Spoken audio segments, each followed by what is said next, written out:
We have Will Drabold here today. Will, could you start off and describe, just for our listeners here, the student media at your school? Tell us a little bit about it, how often you publish, what you cover at student media, anything you'd like to share about it to describe it. Sure, Linda, happy to, and thanks for having me. Well, first of all, Ohio University has a very, very diverse college media, student media scene. The thing you have to understand is we're not all housed in kind of one outlet or anything like that. There is a NPR affiliate here, WOUB, which has students work for it. That's radio and television, public radio and television.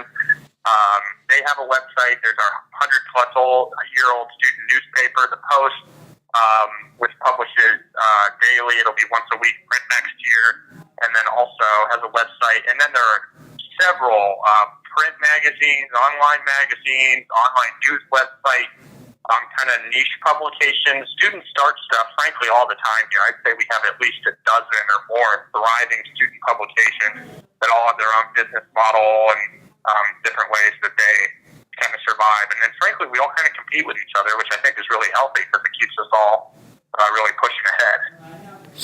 That's pretty unique to have a lot of different publications starting up.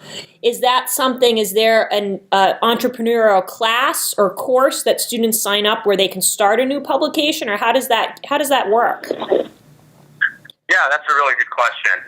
No, it is not incubated normally through a class. However, there have been students that have done things like independent studies, or they, with a professor, or they may do some sort of project with a professor in a class, and then that kind of grows out of that. But there's not a class that is titled something like Start Your Own Student Media Outlet. This is something students go out and do with heavy encouragement and advisement from faculty members and other staff on the campus, and they balance that with the classes they're doing and everything else. So it's very common for someone to be editor, managing editor, or senior reporter or something like that for one of these different outlets, and then also be doing all their classes and all that other kind of stuff too.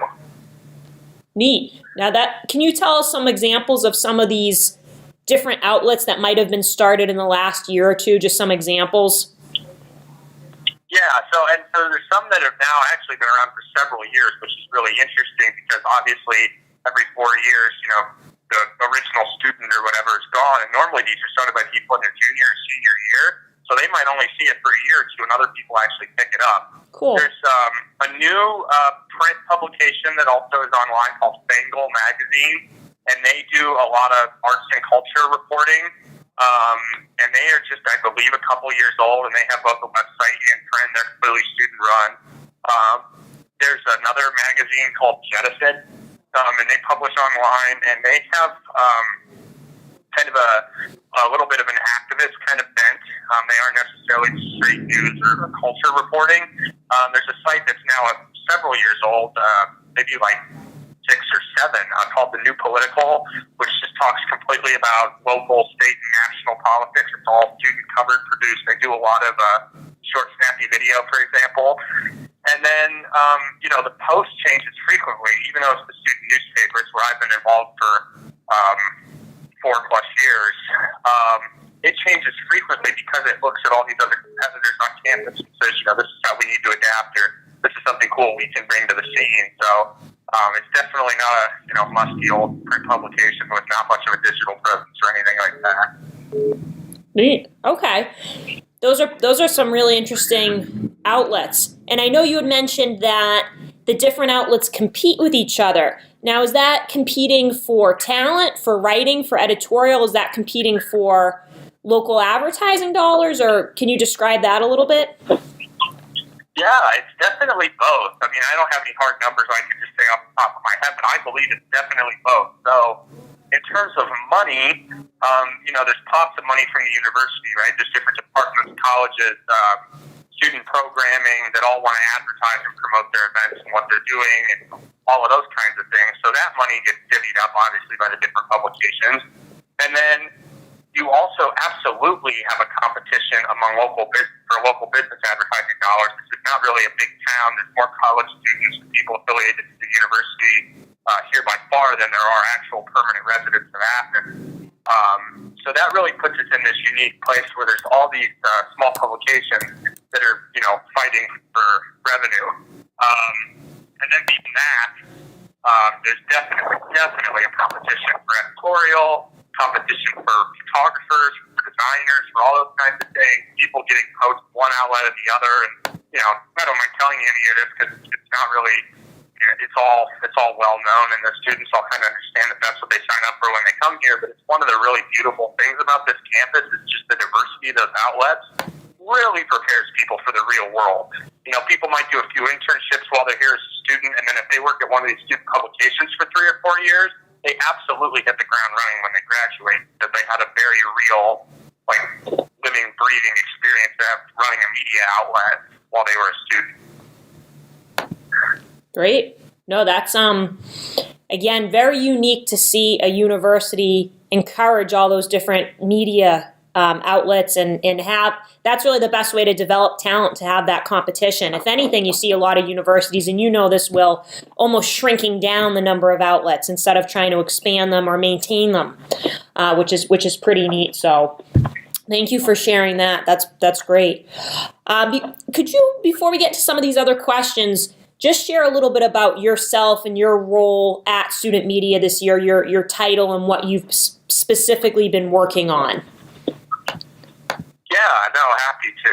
So my title is Director of Editorial Initiatives. I'm actually about to graduate, but this my senior year, I've had that role at the Post, like I said, the student newspaper, and I've worked on basically newsroom-related projects. So I did a couple events earlier in the year where I brought established journalists to campus to work with students. I helped lead a public records audit of Ohio's public universities, published those results around the state and the country with the Post as basically the flagship publication. With those results, I organized the Future Student Media Summit where we brought college media people together from across the country and obviously from all these different outlets at Ohio University to talk about innovation and really what needs to change in college media for us to all not only survive but thrive moving forward. And yeah, like I said, so I'm a senior and I'm a journalism student, and all my internships have been journalism related at newspapers. But this year, I have really focused on being entrepreneurial and looking for kind of just trying to understand where this industry is going and what we need to be doing to keep it functioning and flourishing. Great. No, thanks for explaining that. And Will, you just mentioned the Future of Student Media Summit, and for our listeners here, that's a wonderful conference that Will started this year. I personally just attended it a couple weeks ago, and it was wonderful. Will, could you describe a little bit for our audience about the Future of Media Summit? Because some of them may have never heard of it, might want to go to it in the future. Where you came up with the idea and how it went this year? Yeah, absolutely. Happy to. And yeah, no, we were really happy to have you and Media May represented there, Linda. Basically, it started because, as I mentioned earlier, the Post is transitioning to a once-a-week print model. And we were thinking this time last year, is there some way we can tap the experiences of people at other campuses to see how to do this right? Is there a way that we can, try to get people together to talk about these issues? And I took that on, and we used the word summit because we initially thought it would be very small, not too many people, and quickly found that there was this really large national interest in this.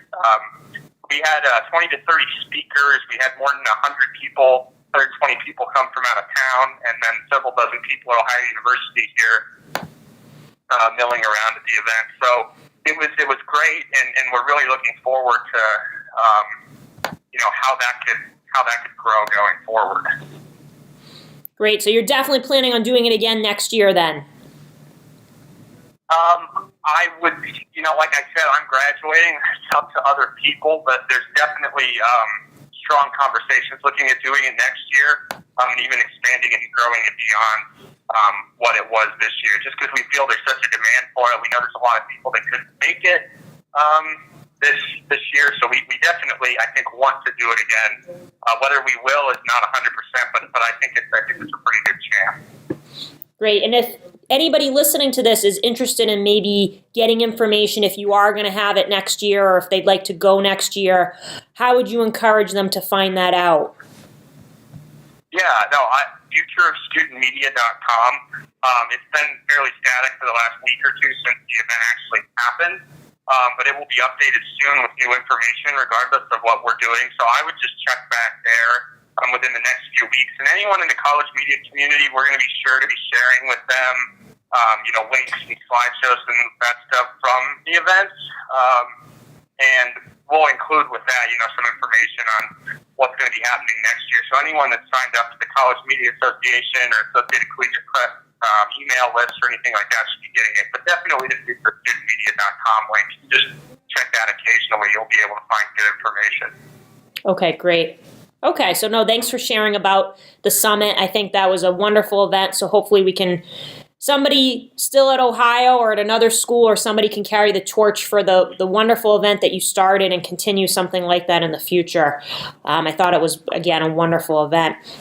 So going back to this year at Student Media over at Ohio University, could you tell us, Will, what were some successes that you've experienced this year personally at Student Media?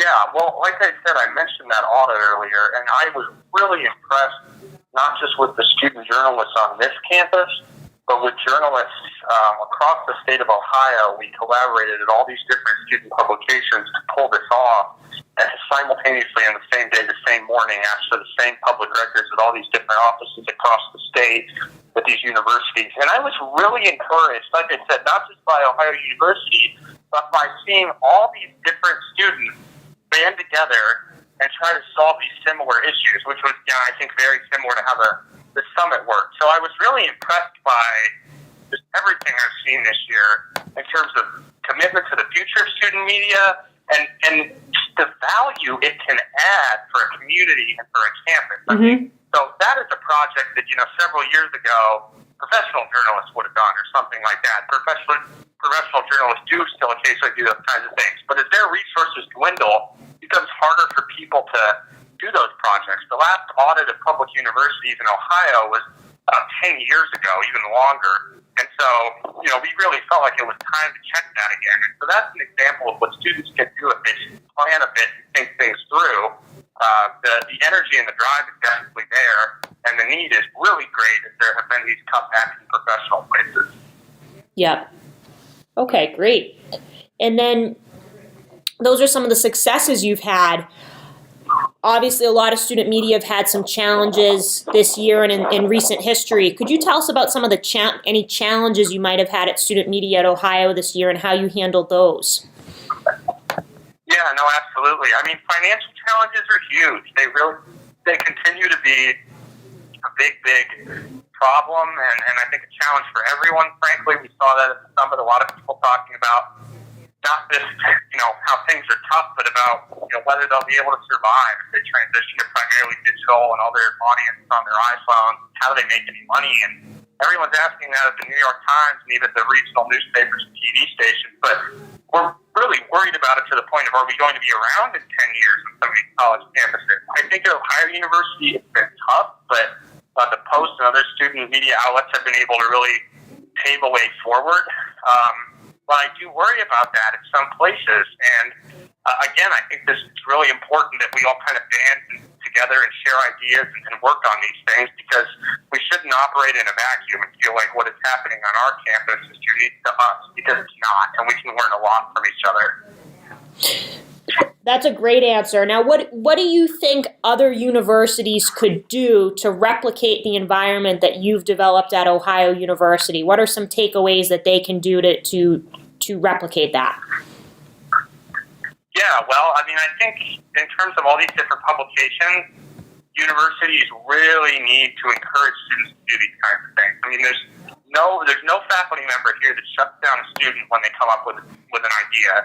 They don't say something like, let's go take that to someone that exists. If someone has a really cool niche idea for a publication, they're encouraged to pursue it. And you can just imagine all the business side, entrepreneurial side skills you get out of doing something like that. You're never going to get for just being a reporter or something. And that's, I think, really valuable for Ohio University students as they graduate and go into the workforce. because they have a lot of this kind of thinking, along with the ability to be the digital reporter or whatever it is. So I think there really needs to be a push and encouragement from journalism schools and communication colleges at that level. I think there just generally needs to also be, and this is kind of an intangible, but there needs to be an attitude among students that they can do these kinds of things, that it is possible. To that earlier point, I think faculty can encourage that, but you also have to have a student body that's geeked about journalism and doesn't think it's dying and really sees an opportunity going forward. And I don't know. I guess we're blessed in some ways with that environment, but I'm sure that's not unique. I mean, I meet students from all over the country all the time who are just awesome, and they blow me away, and I'm really impressed with them. Some of them are just like freshmen and sophomores, and I think, wow, you could totally start a publication or whatever it is on your campus. Yep. No, I think that that's a really neat model and embodies the educational mission of student media, because that's what it's for, that educational mission and entrepreneurial efforts of students to see what they can do. And to, like you mentioned, to have that confidence that they can go do it. What better project to undertake than to start something new like that? So that's great. You had mentioned, Will, you mentioned financial challenges, which has obviously been a hot topic issue for student media everywhere. What do you think some solutions could be to the financial difficulties? Yeah, that's a great question. Well, so one of the highlights of the summit, and again, futurestudentmedia.com, and people looking for research or takeaways that are listening to this, one of the highlights was this research Gordon Burrell from Burrell Associates released about what student media advertisers, companies that advertise with student media and want to connect with millennials, what they're looking for. And they, said, we really need college media. This is something I think anyone listening who's a student media director or business manager needs to find this research and put it in front of their advertisers and say, hey, look at this, right? You need us, and we understand that, and here's what we're going to do. You need to come to them, and you need to offer them a range of solutions. You need to ask them questions. You need to not just walk in and say, hey, I got a print ad for you, and I'll give you a free one on Twitter, too. That's not how this works. You need to come in with a suite of advertising solutions to connect with this audience that they so desperately want to connect with. Gordon had some great ideas like holding events and sponsorships and having people sponsor events and giveaways and all those kinds of things to help promote these businesses. And he said that, the journalism is incredibly important. I think this is really key. The journalism is incredibly important, but if you can't pay for the journalism and it doesn't exist, then it kind of doesn't matter. And student media is in the business of connecting advertisers and companies with students, college students. So that really needs to be, in my mind, the kind of ground zero thinking. All right, this is our role. This is what we can do for these advertisers on the business side. Now, how do we take that and translate it into a pitch to them to generate revenue? Yep, no, that's very well said, and I think Gordon did a wonderful job putting that research together, and it some of it was almost common sense, like, hey, this is what we have these digital media, but I don't think everybody realized how powerful that need is. So I certainly an eye-opener for sure. So great stuff. I know we talked a lot about digital at the summit, Will, and digital media. Do you think papers still need print editions, and why or why not do you think that? Yeah, that's a really good question, and I think the answer is it's specific to your campus. We were finding here at Ohio University, students just weren't picking up the newspaper, and that's not because we don't have a lot of dedicated student journalists producing content that's relevant, it's because people just weren't into it here. I know there's other campuses where they claim their pickup rates are much higher, and if they can really prove that, and they can show advertisers that, then I think you should stick with it. I really like the model the Post is going to. This is something that a lot of planning went into, which is going to be a once-a-week tab, like 20, 24 pages of color every week, with magazine-style, magazine-length articles. I mean, something that we're not offering in the daily print edition right now, and it's something that will have a lot of evergreen newsstand value and will frankly compete with a lot of the other student and even local publications here better than the Daily Post probably does now. But I do think it depends on campus. I don't think you should cut print 100% if you still have a substantial pickup rate. Maybe you need to evaluate moving your newsstands around or something like that before you just cut it completely. Okay. Nope. That's a great opinion, and I like how the Post is, like you said, they're moving to a weekly. Now, was the Post before that? What was the Post, a 2-time weekly? Is that right, or was it even more frequent than that?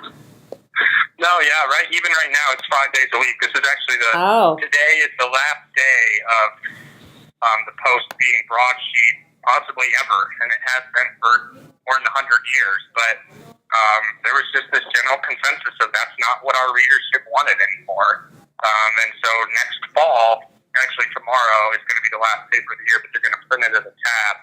And then this upcoming fall, it's going to be a tab once a week. So 5 days a week to once a week. Okay.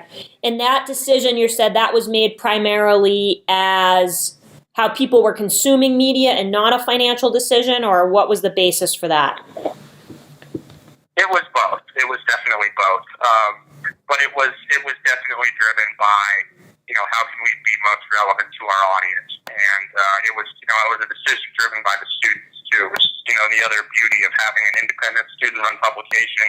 You succeed and you fail, based on what you do as a student. And I think in this case, the Post and its students have made a really good decision with this transition.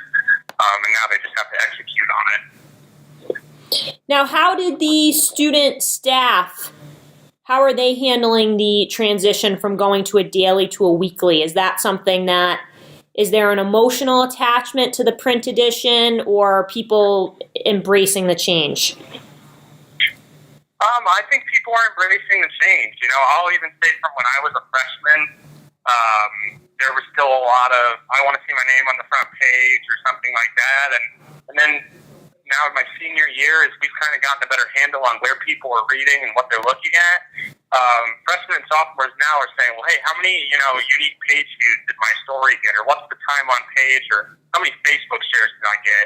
And they're really viewing that among themselves as the measure of, how well their story did, how well it was read, and how well they wrote or created some content that connected with the audience, as opposed to, wow, I was on the front page, that's cool.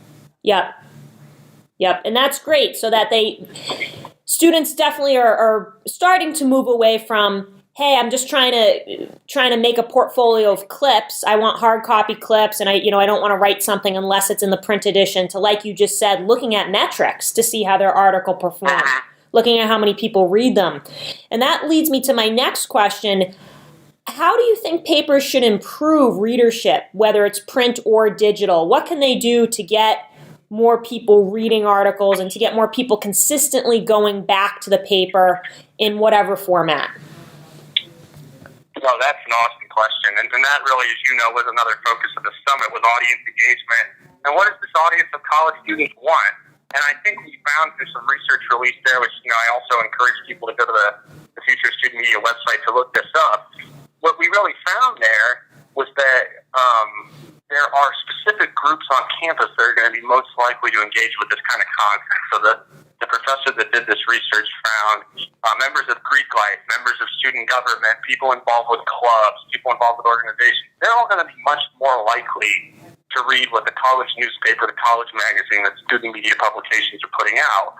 So to that point, that means you need to be targeting their Twitter accounts, their Facebook accounts. You need to be targeting students that fit that profile. You may need to be investing much more in, targeted Facebook ads than you're investing in printing costs, right? If that's where the ship needs to go. Or you may really want to go to advertisers and say, hey, do you want to pay to sponsor the bar specials or something like that?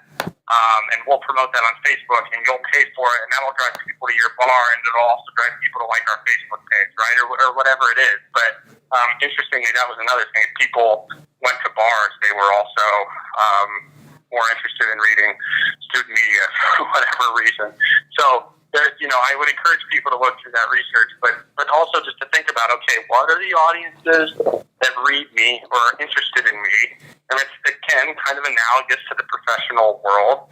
And then think about how to engage them. Don't just, I put it on my website, I tweeted it out, I threw it in the weekly print edition, I'm done. No, that's really just the beginning. You've produced the content. Now, how the heck are you going to get it to the person? And how are you going to engage and retain them as a member of your audience their whole 3-4 years through college. Yeah, absolutely. And I completely agree. And I love your thoughts about trying to branch out to existing student groups and departments on campus that are already there, really building those longstanding partnerships, because that's where the audience is. So I love those thoughts. And you're talking a lot, too, about, I think this came up a little bit at the summit, Will. There's definitely a need for almost newer roles at student media to increase social media following, to do branding, to do advertising, to get readers of student media. What can papers do to, you know this as well, some papers have very strict bylaws about, okay, here's the type of structure that we're going to have. Here's the organization that we're going to have. We're going to have the following editors on staff. We're going to have the following positions on staff. And in many cases, we're kind of stuck with that structure and stuck with those roles, even though student media is changing how it's operating. Did you run into that at all at Ohio University? And do you have any advice for other organizations about what they can do about any older bylaws that are almost restricting changing? You need to throw everything old and strict and structured out the window, and I think it needs to change at the end of every semester, definitely at the end of every year, especially if there's a new editor, managing editor, top of the chain leadership. If you are still functioning with the editorial structure you had 5 or 10 years ago, I honest to God have no idea how you're still being successful, because there are so many ways that student media outlets have innovated in the last, like I said, 5-10 years, that are adding social media directors, adding people to post that as a digital managing editor and a social staff, a multimedia staff this year, for example. And like I said, there's these other student publications on campus that now do short form news video all the time, and do interactive web design for digital storytelling. If you're not doing that, I don't know what you're doing, because I guarantee that at almost every campus there's at least someone at your university who could be building you that interactive website, or be shooting those short videos, or taking those photos consistently, or really managing and thinking about audience engagement, not just tweeting things out and, kind of forgetting about it. So if you're not doing those things, then you're really, really behind. And I think you're behind in the college media scene. And I understand that people have, well, this is how we've done things, and this is the structure we need to have to produce content, but the reality is it's not.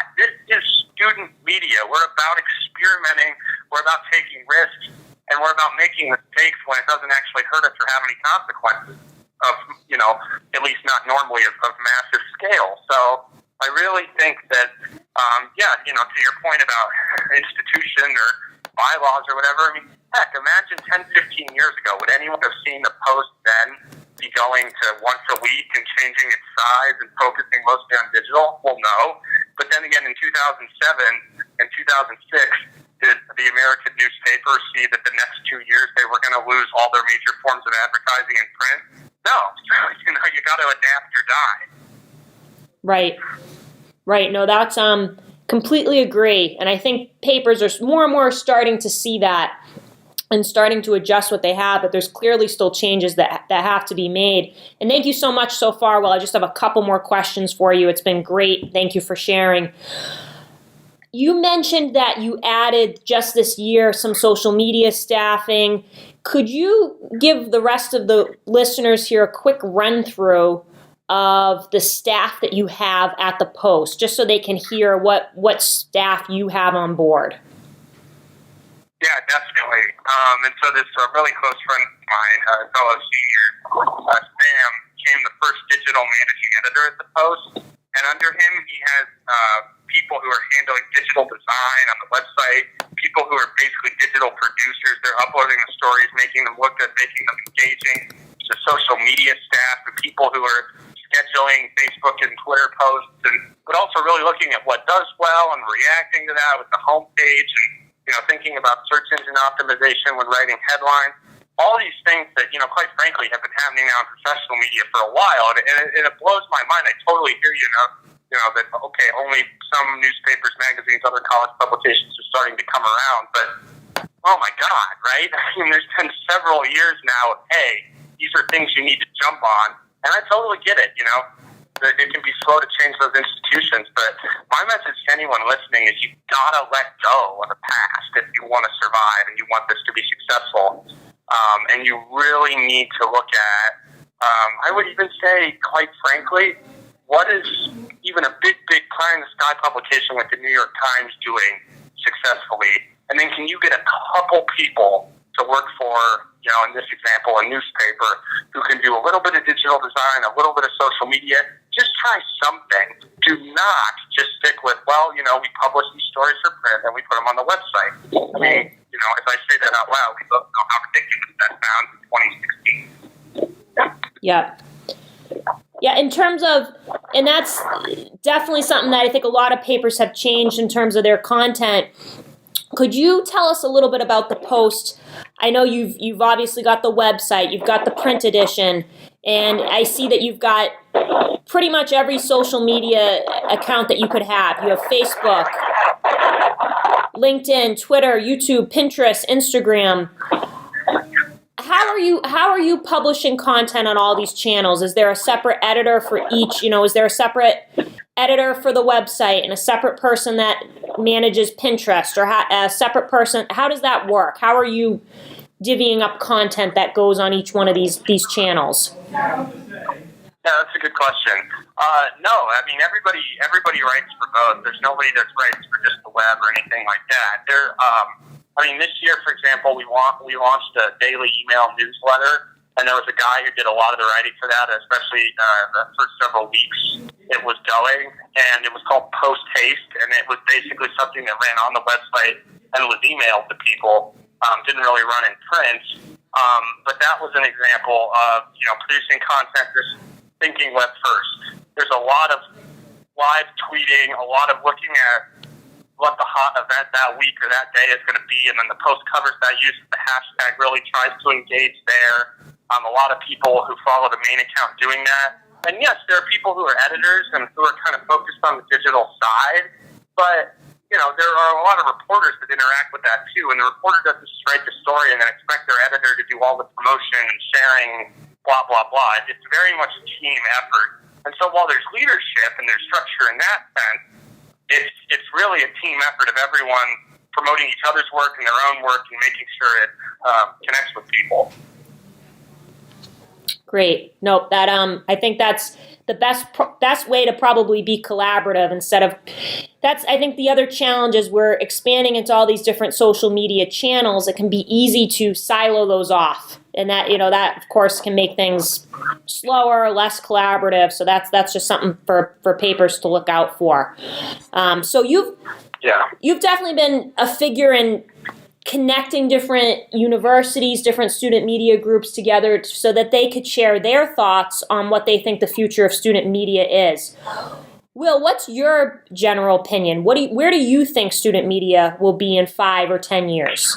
That's a really good question. I think for the institutions you're talking about that haven't changed their structure, I don't see how they're alive, to be completely honest. I think that other outlets, like I've talked about, that have sprung up on this campus, will spring up and eat them alive. So I still think there will be student media, but it might not be that super run newspaper or whatever it is anymore if they're not changing and they're not thinking about that. And I know it can be hard to be forward-thinking and be thinking, about the year or 5 years after you're going to graduate when you're a freshman, but you need to be thinking about it because if you're really committed to it, then you want to see it be there for the next generation. So I think definitely thinking ahead is important, and looking at what others are doing and iterating what you're doing based on that is really important. I also feel like there's a substantial threat from university administration specifically towards student media right now that we all need to be aware of, and I think that if we let things like student government or university presidents dictate budgets of student newspapers or something like that, we're in for a long-term struggle. As I said earlier, I think student media are the voice on a lot of issues on a lot of campuses in this country. That light could very easily be extinguished if there's money that's pulled out from under them. So I think that's a threat too. But I think if those things are constantly considered and thought of and addressed, and frankly people just keep thinking and trying, I think we'll be okay. I really do. Great. And then, so what do you think the format's going to look like? Do you think in 5 or 10 years, is there still going to be a print edition? Is readership primarily going to be on social media, or is there still going to be a web presence? Do you have any? If you had a crystal ball, what do you think it would show? Oh yeah, that's a really hard question. I think here you're going to see a lot of traffic through social media, but I also think that you're going to see a lot of people Googling things and getting into the website that way or typing it in direct, because I think there's still a demand for the information, and I think if it's not showing up on a newsstand or showing up on the homepage of a website someone has bookmarked, they're still going to find it. They're still going to want to look for it, and I think it's up to student media to continue to produce that great content they always have. Obviously think about how to do it more innovatively, but the big challenge going forward is how do we connect with that audience and stay connected to them while they're on this campus even after they leave, and how do we monetize that? And anything anyone can do to answer that question is A, awesome, and B, something I think we all want to hear about. Great. Okay, no, thank you so much, Will. It's been super great, helpful to have you explaining some of what you've shared and some of your thoughts at Student Media. If you don't mind sharing, do you any plans for what you have next for you personally? I know you're graduating. Yeah, and I really enjoy this conversation. I figure whatever I'm doing, I'll probably still be very passionate and fired up about this stuff in 30 years. Hopefully that doesn't sound sad, but student media has been really great for me, and I will really want to see it preserved for future generations of students. Personally, I'm going to work at Time Magazine this summer in their Washington, D.C. bureau, covering national politics and the presidential election. So it's going to obviously be an interesting time to be doing that. And then we'll see what happens after that. Wow, that's a great gig, Will. Congratulations on that. That is so exciting. Thank you. You're going to be right in the heart of the action. So have a wonderful summer and a great time working at Time. I think that's just about as successful story as you could have for somebody working on student media while at college, and then getting a chance to go cover the presidential election for Time Magazine. So that's why we do it. So, any final words that you want to share with our listeners, Will, before I let you go? Sure. Well, I appreciate all that, Linda, and thanks again for having me on to discuss this. My biggest advice is to, if any students listen to this, is just know that you have 4 years and you need to work like hell, and you're going to have a lot of people telling you that, you're not ready or you can't do it or you can't try it, and I think you need to. And I think that if you're not doing that, then I don't know that you're cut out for journalism right now, but if you really want to accept the challenge, you want to go do some great, amazing stuff, I think this is such a cool field to be in, and I think there's so much possibility and there's so many other passionate people in it. So my advice really is just go for it, try it, do it, and fail, and then do it again. Great. No, that's great advice, Will. Thank you so much for being here with us and sharing. I think this will be very interesting for other students and administrators listening, anybody that wants to hear your thoughts on student media, and best of luck at Time Magazine and anything beyond that. All right, great. Well, thanks, Linda. Good talking to you. You too. Thanks so much, Will. Take care. You too. Bye. Bye-bye.